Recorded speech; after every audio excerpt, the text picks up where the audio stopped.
Assalamualaikum warahmatullahi wabarakatuh. Waalaikumsalam warahmatullahi wabarakatuh.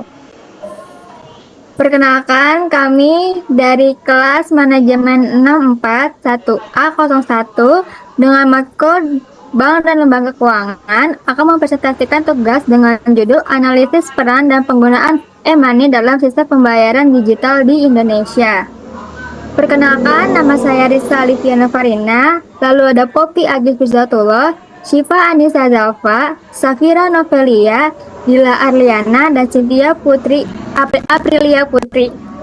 Tujuan dari presentasi ini adalah untuk menjelaskan bagaimana peran dan dampak e-money terhadap sistem pembayaran digital, serta tantangan dan prospek penggunaannya di Indonesia. Pertama, ada abstrak. Perkembangan teknologi digital telah mengubah cara masyarakat bertransaksi. Saat ini, e-money menjadi alat pembayaran digital yang semakin populer seperti GoPay, OVO, Dana, ShopeePay, dan Ningaja. Transaksi e-money meningkat tajam dari 36,6 triliun pada tahun 2020 menjadi 226,2 triliun pada tahun 2025, menunjukkan pertumbuhan yang sangat pesat. E-money memberikan banyak manfaat seperti efisiensi, peningkatan inklusi keuangan, dan transparansi transaksi. Namun, masih ada beberapa tantangan harus dihadapi, seperti keamanan siber, potensi penipuan, dan kesenjangan literasi digital. Karena itu, topik ini penting untuk dipelajari untuk memahami peran e-money dalam memperkuat sistem pembayaran digital di Indonesia. Selanjutnya, bab 1 pendahuluan.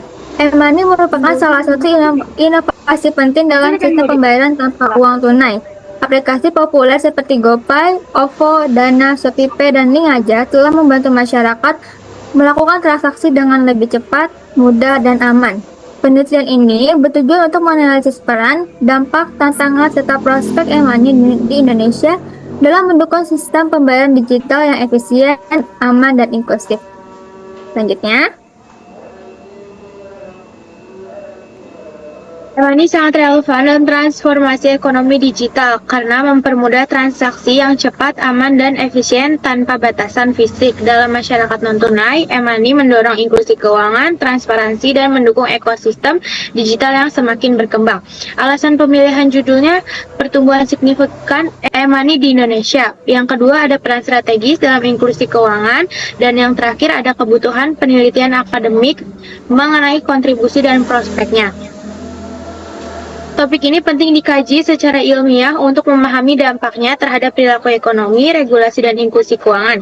Secara aplikatif, kajian ini membantu merancang kebijakan dan inovasi teknologi yang mendukung sistem pembayaran digital yang aman, efisien, dan merata. Ada bab 2, itu landasan teori. Yang pertama itu ada teori inovasi difusi, Rogers 2003, adopsi teknologi. Yang kedua ada teori sistem pembayaran, Kahn dan Robert 2001, efisiensi dan keamanan. Dan yang terakhir ada teori inklusi keuangan, Demir Gukan 2018, akses keuangan untuk semua. Selanjutnya, e-money adalah uang elektronik yang hasil perkembangan teori uang dan teknologi keuangan. Bedanya e-money bisa dipakai tanpa internet untuk transaksi kecil, sedangkan rekening bank atau e-wallet butuh internet dan bisa untuk berbagai transaksi. Yang pertama diterbitkan berdasarkan nilai yang disetor. Yang kedua, nilai disimpan elektronik. Yang ketiga digunakan sebagai alat pembayaran. Yang keempat, bukan simpanan bank. Selanjutnya, sejarah dan pertumbuhan e-money. Pada 2007, mulainya dikenal dengan peluncuran Etholcard Bank Mandiri. Selanjutnya di tahun 2016 sampai 2018 munculnya GoPay, OVO, dan Dana. Lalu di pandemi COVID-19 mempercepat digitalisasi transaksi. Lalu di tahun 2020 sampai 2025 8 kali lipat pertumbuhan transaksi. Selanjutnya, data pertumbuhan e-money.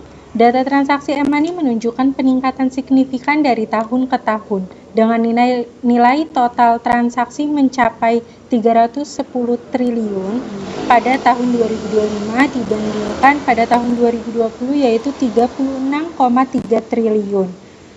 GoPay, OVO, dan Dana menjadi pemain utama dengan pangsa pasar terbesar menunjukkan dominasi aplikasi-aplikasi digital di Indonesia. Tren ini menandakan adopsi yang terus berkembang di kalangan masyarakat. Selanjutnya, Jenis dan mekanisme kerja berbasis chip, Brizi Mandiri berbasis server, GoPay, OVO, dan Dana, proses, top up, saldo tersimpan, transaksi, konfirmasi. Angka kerja e-money, isi saldo melalui ATM aplikasi atau main card, saldo tersimpan di media elektronik, saat transaksi saldo otomatis dipotong melalui nilai pembayaran. Data transaksi tercatat dan dapat dilihat melalui aplikasi atau stroke. Chip, beset, cepat, dan praktis untuk pembayaran offline. Server beset lebih fleksibel dan aman untuk transaksi digital online. Selanjutnya, peran e-money, efisiensi transaksi, pengangguran biaya operasional, UMKM, naik 40% penggunaan e-money. OJK 2024 mendukung transparansi keuangan dan kebutuhan sosial.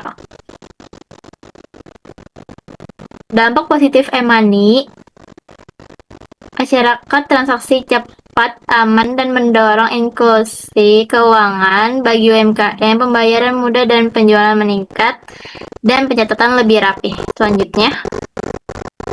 Selanjutnya ada regulasi dan kebijakan pemerintah.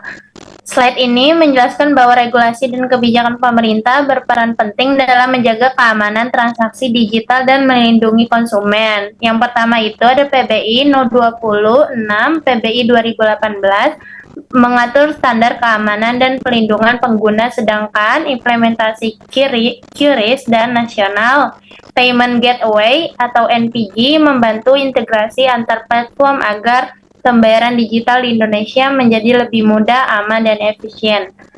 Slide selanjutnya. Ada teknologi dan keamanan.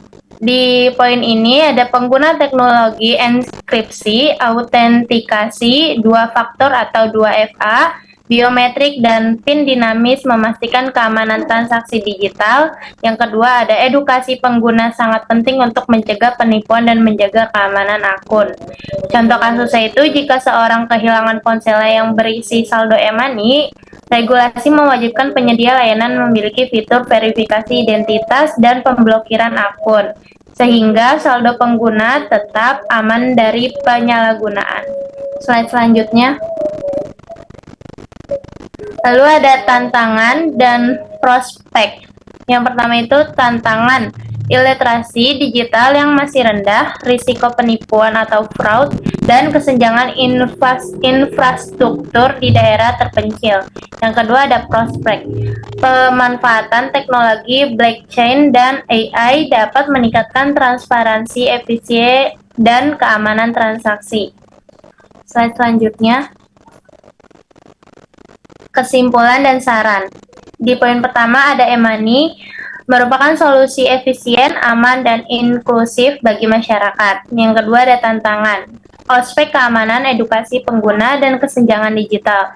Yang ketiga ada saran, tingkatkan edukasi publik, dorong inovasi teknologi, perluas akses internet, serta perkuat kolaborasi antar stakeholder. Berikut data pustaka yang kami pakai, yaitu pertama dari Otoritas Jasa Keuangan atau OJK pada tahun 2024, yang kedua memakai media finansial.com pada tahun 2025, ketiga kompas.com pada Mei tanggal 20 2025, Badan Pusat Statistik atau BPS pada tahun 2024, Bank Indonesia pada tahun 2025, Rogers AM pada tahun 2003, Konce dan Robert Way pada tahun 2001, dan Demet Goodson et al. Pada tahun 2018. Demikian presentasi yang dari kami mengenai analisis peran dan penggunaan e-money dalam sistem pembayaran digital di Indonesia. Kami mengucapkan terima kasih kepada Bapak Dede Sahyuni, SIPMM, selaku dosen pengampu yang telah membimbing kami. Terima kasih juga kepada teman-teman yang sudah menyimak presentasi ini. Semoga materi yang kami sampaikan dapat menambah wawasan kita semua tentang perkembangan sistem pembayaran digital di Indonesia. Terima kasih. Wassalamualaikum warahmatullahi wabarakatuh.